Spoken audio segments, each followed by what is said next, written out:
Maka tanpa menunda-nunda lagi, saya dengan hormat hendak mengundang panelis-panelis kita ke atas panggung. Kepada Ibu Cynthia Rosli, selaku Direktur Keuangan PT PLN Persero, silakan naik ke atas panggung.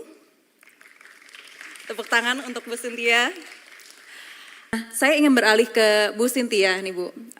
Tadi salah satu halnya itu dari Pak Fabi adalah kita punya PR yang besar ini Bu. Dan salah satu inisiatif yang sekarang sedang berlangsung juga di dalam JETP ya, Just Energy Transition Partnership, di mana memang salah satu agendanya adalah memensiunkan pembangkit batubara seperti itu.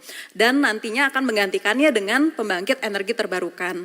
Nah, transisi itu sendiri kan butuh cost ya Bu ya. Tadi yang Pak Fabi bilang gimana supaya PLN dan negara kita tidak rugi juga gitu dalam proses transisi ini gitu. Nah, bagaimana Bu strategi dari PLN supaya transisi energi ini bisa berjalan dengan baik dan berkeadilan seperti itu Bu?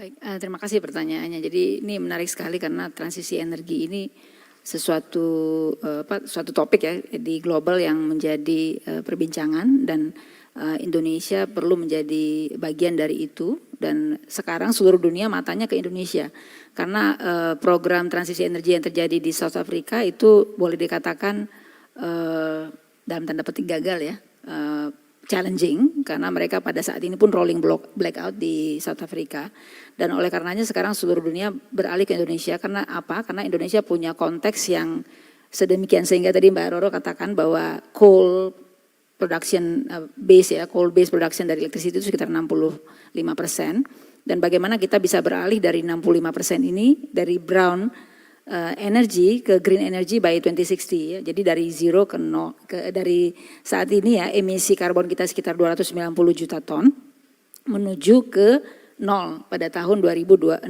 Nah, kita lihat kalau kita tidak melakukan sesuatu, maka by 2060 ini akan menjadi sekitar 1000 juta ton. Jadi ini yang barangkali perlu disikapi. Nah, sekarang kita bicara how to ya, how to-nya seperti apa. Nah, ini tentu saja yang paling utama adalah perencanaan, planningnya, kemudian yang kedua eksekusi, dan yang ketiga nanti barangkali monitoringnya. Ini mumpung nanti adik-adik bisa hadir di sini melihat apa-apa saja building blocks yang perlu kita lihat. Pertama, konteksnya seperti itu, bahwa Indonesia situasinya kita saat ini dalam kondisi brown energy konteks, dan kita punya kewajiban untuk menurunkan sampai net zero 2060.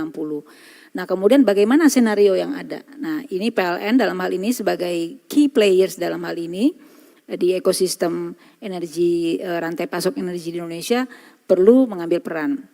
Saat ini tadi dalam konteks ini, alhamdulillah nih ada JETP, kebetulan di G20 2020 kemarin bulan November, Presiden juga sudah mendatangani dengan International Partnership Group, dengan IPG, beserta dengan G-Fans. Mereka komit untuk menyediakan 20 billion US dollars, 10 billion US dollars funding itu dari public funding, dalam tanda petik concessional loan dari berbagai negara, ada 10 negara yang kumpul di dalam namanya IPG, International Partnership Group. Kemudian ada sekitar 10 billion US dollars dari G-Fans, Glasgow Financial Alliances for Net Zero. Nah, itu ada 10 billion US dollars yang ini commercial funding. Nah, dari 20 billion US dollars ini kemudian pemerintah sudah bekerja sama, dan bulan Februari yang lalu sudah dibentuk sekretariat JETP, di launch sekretariat JETP, dan sekretariatnya ada di Kementerian SDM. Namun ini lintas ministries, dan sudah ditetapkan ada 4 working groups ya. 4 working groups itu pertama adalah technical working groups, itu di lead oleh International Energy Agency, itu nanti akan membuat senario-senarionya, senario teknis ya, demand supply ya, kapasitas pembangkit, dan kemudian apa-apa saja yang perlu disiapkan di secara sistem ketenaga listrikan. Kedua adalah finance working groups, yang ini di lead oleh ADB.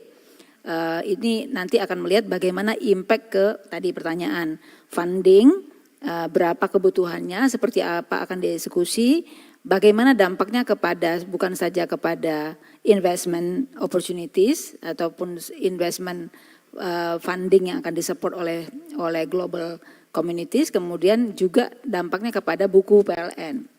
Jadi seperti apa financial condition dari PLN nanti ke depan, hutangnya, rasio-rasio keuangannya, kemampuannya untuk membayar hutang, juga dampak kepada fiskal kepada pemerintah, kepada APBN.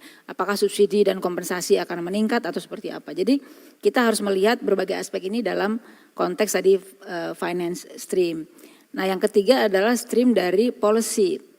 Kebijakan-kebijakan apa saja yang perlu ada di Indonesia untuk membuat, mengenable energy transition. Ini tadi salah satu mungkin Pak Feby sampaikan tadi, sebagian kecil dari solar rooftop ya. Nah, kita bicara solar dengan battery energy storage, teknologi wind dan lain sebagainya ya. Jadi kita bicara di Indonesia saat ini yang available itu saat ini adalah hydro, itu mostly yang barangkali kita akan push lebih banyak, kemudian geothermal, kemudian yang ketiga adalah solar dan wind. Nah, kemudian kita juga melihat senario yang ada saat ini sampai 2037 ini akan potentially use up. Nah kita akan bicara nanti setelah itu seperti apa, apakah kita akan bicara nuklir dan sebagainya. Jadi ada banyak PR nanti terkait dengan tadi policy, karena policy terkait dengan financial perspektif, juga policy terkait dengan bagaimana nanti ini isu terkait dengan teknologi adoption dan juga yang terkait dengan energy security. Dan yang terakhir adalah stream untuk just aspek. Nah just ini menjadi suatu hal yang penting karena kita saat ini Indonesia belum terekspos dengan aspek just ini yang dimana social, aspek gender dan sebagainya terkait dengan supply chain yang akan terpengaruh dan masyarakat yang akan terpengaruh dengan adanya misalnya early retirements ataupun pilihan-pilihan terhadap penghentian dari batu bara ini pada masanya nanti atau accelerated ya, dipercepat. Karena nanti ada supply chain dari mining yang ada di situ, ada juga supply chain terkait dengan seluruh mata rantai dari produksi listrik yang dihasilkan dari batu bara. Nah ini belum kita miliki, nah sekarang sedang dibantu, di-lead oleh UNDP. Jadi ada UNDP, kalau yang policy tadi World Bank, yang finance oleh ADB, dan yang technicalnya oleh IEA. Kita sedang bekerja dan alhamdulillah ini sudah selesai, dan kita akan bergerak untuk melihat bagaimana ini akan bisa dieksekusi. Kembali ke pertanyaan bagaimana strategi PLN, kita sudah punya 3 senario yang business as usual, kemudian apa saja yang akan dibutuhkan, kemudian ada namanya senario accelerated, jadi kita akan nambah bagaimana kita mempercepat renewable energy adoption ini dengan nambah sekitar 3 gigawatt lagi tambahan renewable energy. Kemudian ini sampai tahun 2040 ya senario yang kita sekarang sedang refine. Kemudian nanti ada yang namanya juga senario ultra accelerated. Nah ini sekarang sudah disiapkan karena sudah di-verified dan validated oleh International Energy Agency dan bersama juga dengan ADB, dan kita akan coba refine ini sekarang dalam masa-masa menghaluskan perencanaan ini untuk nanti akan kita lihat senario yang most likely Indonesia akan capai seperti apa. Karena it's not PLN alone yang bisa mendecide yang mana akan kita ambil karena terkait dengan policy, terkait dengan support dari pemerintah. Betul nggak pemerintah mau misalnya tadi menambah subsidi atau kompensasi to certain extent. Kemudian apakah tadi market juga melihat ini situasi dan kondisi keuangan balance sheet-nya PLN ini eligible nggak buat mereka ke depan. Nah ini banyak hal yang sedang kita review.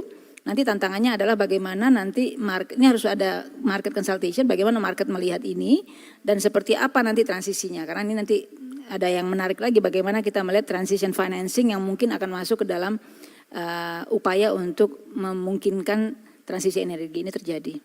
Saya kira demikian dulu ya. Ya. Terima kasih Bu Cynthia. Ini berarti memang sudah dibuat ya Bu planningnya ini gitu dan sedang mungkin dalam tahap proses finalisasi berarti ya Bu ya statusnya. Dan harapannya nanti kita bisa segera mungkin bisa ada informasi yang bisa diakses dengan nanti kita rencananya target kita pertengahan Agustus ini selesai, itu namanya CIPP, Comprehensive Investment Plan and Policy. Jadi ini sedang digarap di Sekretariat JETP. Tapi ini akan menjadi dasar nanti untuk rencana umum penyediaan tenaga listrik yang akan kita refine, yang kita akan usulkan kepada pemerintah untuk disetujui. Oke, terima kasih Bu Cynthia.